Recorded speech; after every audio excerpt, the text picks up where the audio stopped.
Tonight, gun or stage prop? A Hammond High School senior gets suspended for bringing this BB gun to school, a gun he says a teacher asked him to bring in for a school play. Also tonight, spending millions of dollars on a new welcome center near Alex Bay leaves a bad taste in the mouths of residents who just want clean drinking water at a better price. And filling a Watertown City Council seat now that a sitting lawmaker moves to the State Assembly. You're watching the North Country's news station. 7 News this evening starts now. Live from downtown Watertown, here's Jeff Cole. Good evening. Protest at Hammond Central Schools. It's about a suspension over a BB gun or a stage prop. It depends on how you look at it. Here's 7 News reporter Keith Benman. This video shows a state trooper called to Hammond High Monday for a student silent protest. On Tuesday, students wore hashtag Let Sammy Joe Go t-shirts. It all started with this non-functional air gun found on a stage. She told us to bring in props, so I brought in a prop and then I got repercussions for that. Samuel said the teacher directing the play gave him permission to bring the non-working air gun in. That hasn't washed with the school. So far, the repercussions are a 5-day suspension. He fears expulsion. The teacher had asked him to bring it in as a prop. They didn't want to hear that. Their concern was he brought a weapon to school and that is it. They didn't care about the story behind why he brought it. School officials did not respond when asked by 7 News about the situation. In this letter to Samuel's mother, they point out he brought in both the BB pistol and the BBs it fires. He's also missing hockey, where he co-captains the team. A school board meeting will be held here in the school library at 7 p.m. on Tuesday. A crowd is expected to come show its support for Samuel Webster, as well as discuss other issues in the district. Samuel hopes to go to college. He knows just the suspension is a black eye. Expulsion would be worse. I could have made some better decisions on my behalf, but I feel like they have blown it out of proportion. Samuel and his parents were invited to a hearing before the school superintendent Tuesday. They say it did nothing to allay their fears. Keith Benman, 7 News. Finishing touches are being made to a multi-million-dollar New York State North Country Welcome Center. It is located in Collins Landing, just off I-81 North. Construction started in March. The money is from the state budget. While the doors aren't open just yet, the center is expected to feature I Love New York kiosks, a Taste of New York market, and an LED screen to promote area attractions. A very contemporary, new, world-class kind of experience. Inside that Welcome Center, we have brand new, state-of-the-art I Love New York exhibits that tell the story of visiting the North Country and the Thousand Islands. Fram says it'll open later this month. It's one of 11 new welcome centers being built across New York State. So as the state spends millions of dollars on that welcome center, it leaves a bad taste in the mouths of nearby residents who want clean drinking water at a better price. Here's 7 News reporter Natalie Kutchko.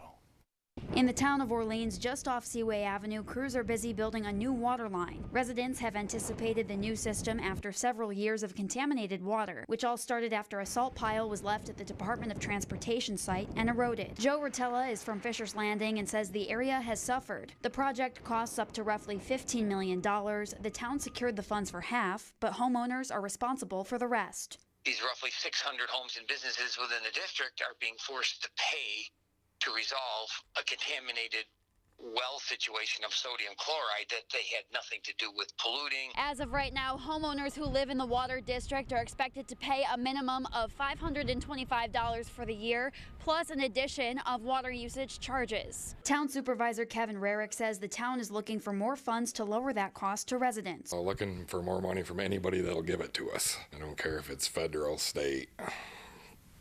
We'll keep yelling, but we've come a long ways from the $13 to $15 million price tag. The new Welcome Center already has access to fresh water since it's in close proximity to where the water line starts out of Alexandria Bay. And Rotella says residents aren't pleased with that. We have people that are bathing in polluted water, and they're short $7 million to bring fresh water into their homes. On the other hand, we can turn around, we can build a tourism center for $20 million with public taxpayer money. We tried reaching out to Governor Cuomo's office, and they were unavailable for comment. Natalie Kutchko, 7 News. To politics now, the day after Election Day. Too close to call in the race for Ogdensburg City Judge. 19 votes separate the incumbent Republican Gary Alford and Democratic challenger Marshall LeMay. There are 183 absentee ballots to be counted up. More could be coming in. They'll be counted next Wednesday. Mark Walczyk's huge win for the 116th State Assembly District seat last night has us asking today, what's next? Here's 7 News reporter Aaron Bischoff. The day after winning a big election, Mark Walczyk is answering a lot of text messages and phone calls from family, friends, and supporters. Walczyk has also begun to assemble his transition team. Constituent services is the bread and butter of being a good assembly member, and I want to make sure that I have the right team on the ground to be able to serve the people of the River District. The Republican challenger took 54% of the vote, beating 5-term incumbent Addie Jenney. Walczyk won in both St. Lawrence County and Jefferson County.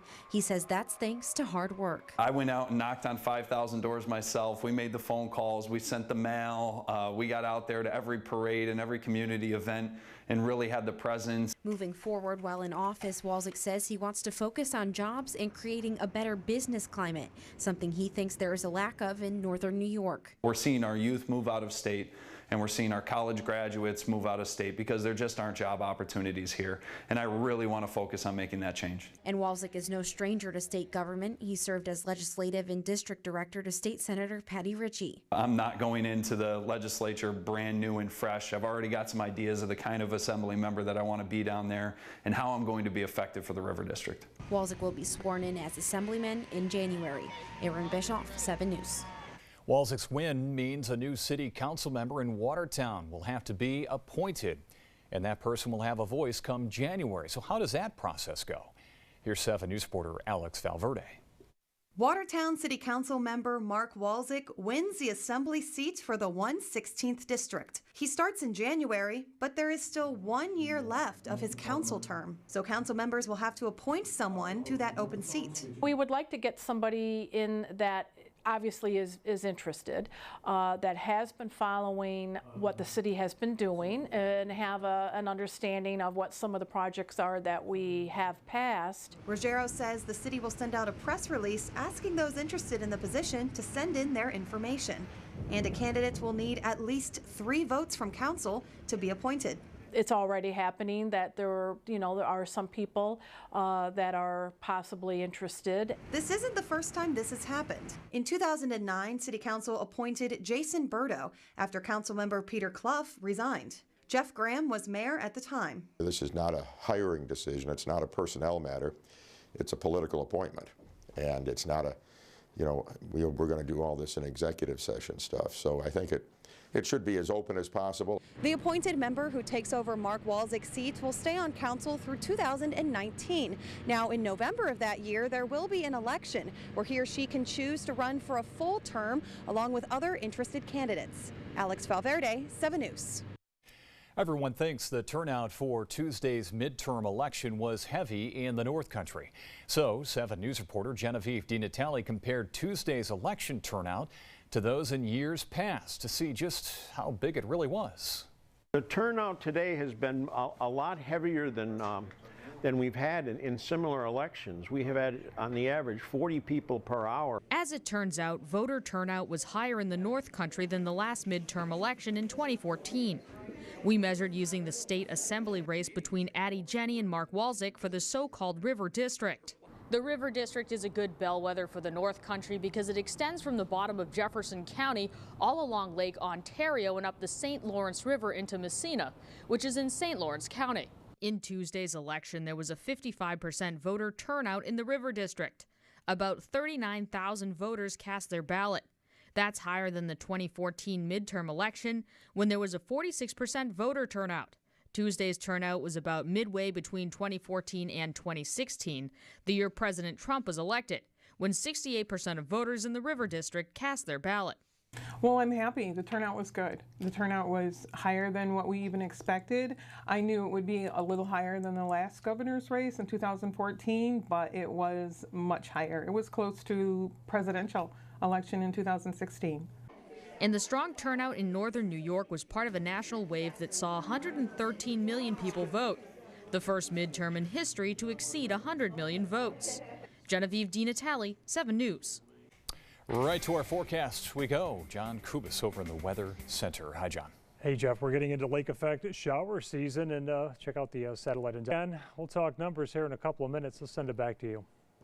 John, thanks. And still to come here on 7 News on Military Matters tonight. My sit-down interview with the Commanding General of the 10th Mon Division. He explains why winning the peace in Iraq will be more difficult than winning the war.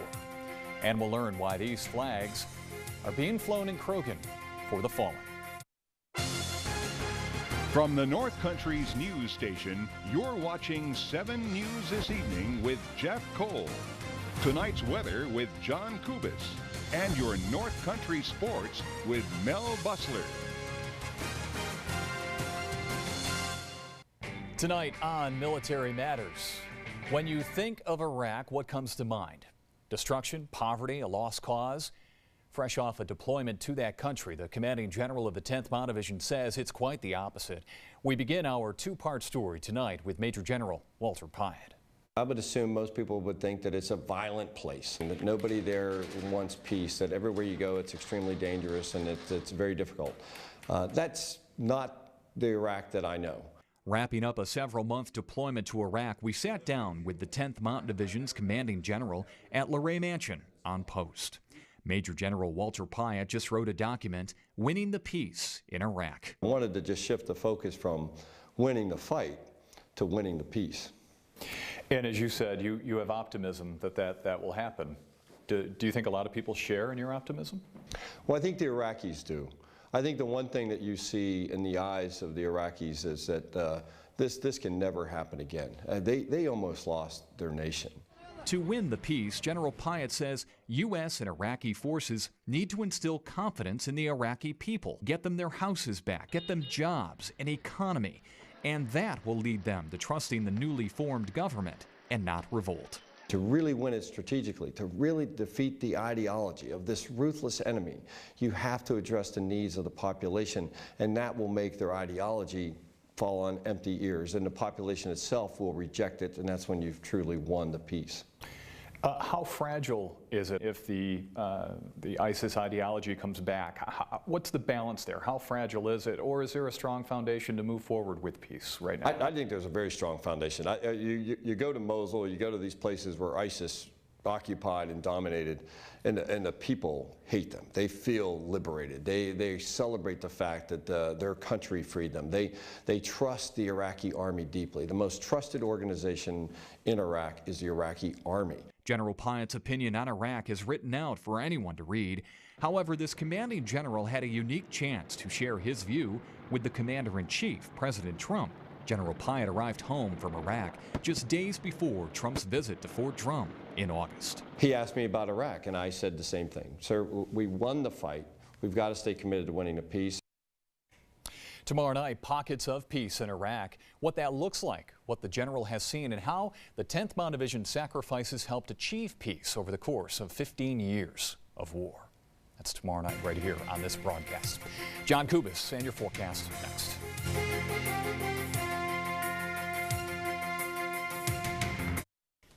Finally tonight, North Country American Legion has created a special way to honor fallen veterans. 7 News reporter Katie Benoit tells us how the village of Croghan has reacted. Families tend to fear that people will forget about their sons. And of course, the military don't leave anybody behind. 3 banners line Main Street in Croghan in honor of 3 fallen heroes who all died while serving in Vietnam. Tommy Closter was a terrific softball pitcher. Ronnie Hack liked to work on cars, and David Ritz, fearless sort of young man. All 3 of them put their right hand in the air, said, "Uncle Sam, send me where you're going to." Ken Prue says his committee at the Beaver River American Legion wanted to remind people of the sacrifice the men made almost 50 years ago in Vietnam. War has its cost, human cost as well as all other costs, and here's 3 young men who paid the sacrifice from our hometown. And the community responded. The 2nd grade class at Beaver River Central raised $600 to help purchase 2 more banners, which will be put up in May. Well, I cried. I was very emotional about it, and everybody was, because it was a great effort that the children put in. And the committee hopes to put up even more banners next year. If you're interested in creating one for your loved one, you can contact the Legion. That phone number will be on our website. In Croghan, Katie Benoit, 7 News. Let's find out what's coming up tonight at 11 o'clock. Jeff Nelson in studio with that. Well, Jeff, honoring military service with a concert at Indian River. We'll be there, and we'll have that story coming up tonight at 11 o'clock and 10 on your North Country 5. Hard to look at that extended forecast in the weekend coming up with temperatures lows in the 20s. Yeah, 20s, highs in the 30s, some snow showers. And a bundle up. All right, that does it for us. CBS Evening News coming up next.